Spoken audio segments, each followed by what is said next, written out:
Hello dear students, hope you are fine and doing well.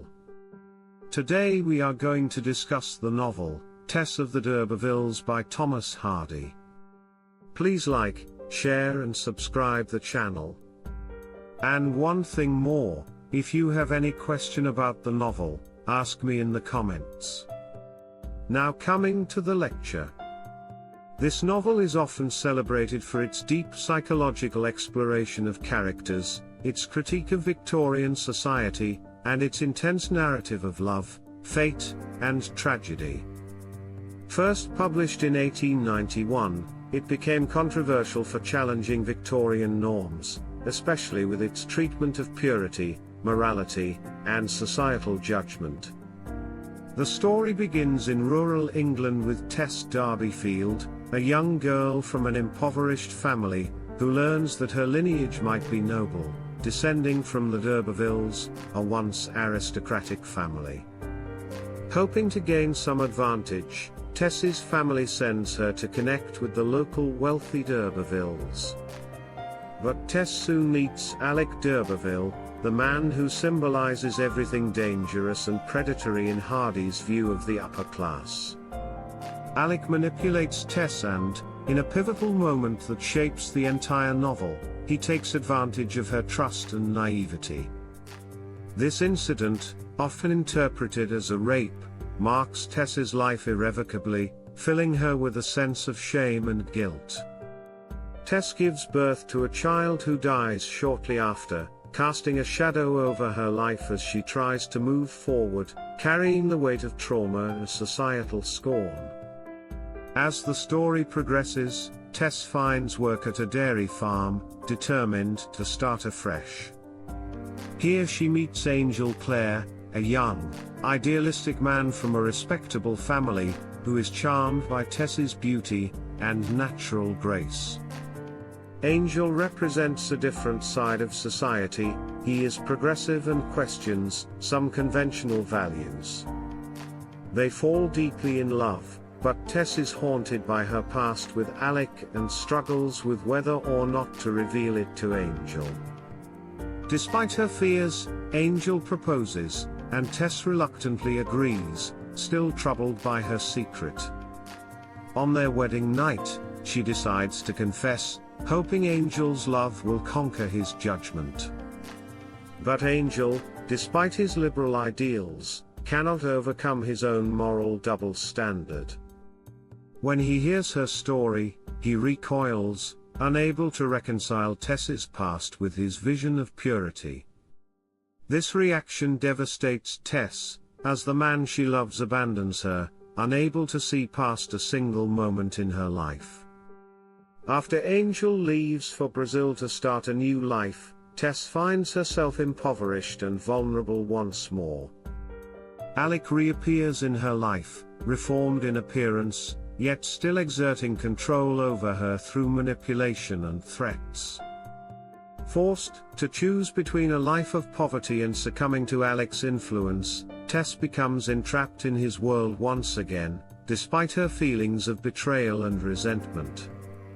This point in the novel highlights Hardy's critique of Victorian hypocrisy, where men's indiscretions are forgiven while women are condemned. When Angel finally returns, having realized the error of his rigid judgment, he finds Tess entangled with Alec, who has pressured her into dependence on him.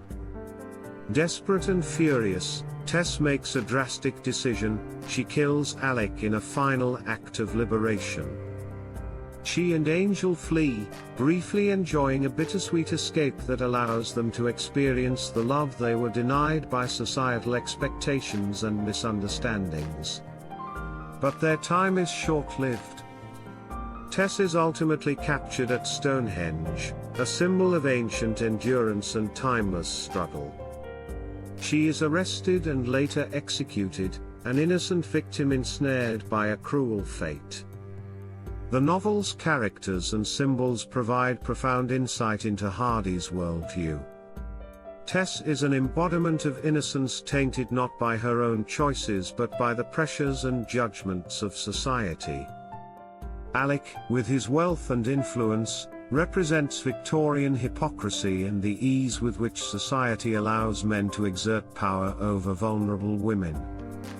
Angel, despite his love for Tess, is an equally tragic figure, trapped by his own rigid ideas of purity and unable to offer Tess the acceptance she needs until it's too late.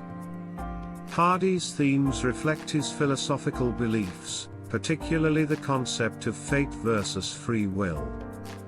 Tess's life is shaped by forces beyond her control: her family's noble name, Alec's manipulation, and Angel's rejection. Hardy suggests that people are often at the mercy of fate, with little agency against the societal and natural forces that govern their lives. The novel also delves into the issue of purity and morality. Hardy questions Victorian society's harsh double standard, which condemns women like Tess for falling but excuses men like Alec and, to an extent, Angel. Through Tess, Hardy advocates for compassion and understanding over moral rigidity. Lastly, nature plays a significant role in the story.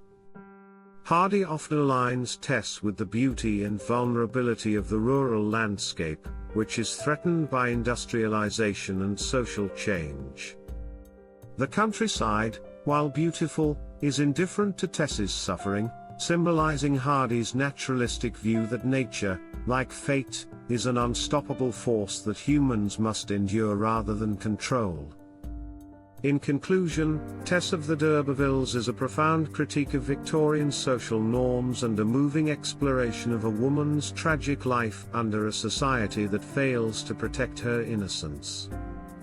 Hardy's portrayal of Tess as a tragic yet morally resilient character calls readers to question the judgments they place on others.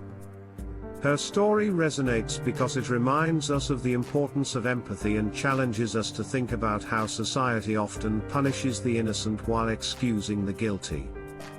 This novel remains relevant today for its exploration of fate, social morality, and the power dynamics between men and women, making Tess's journey a timeless reflection on human suffering and resilience. Thanking you.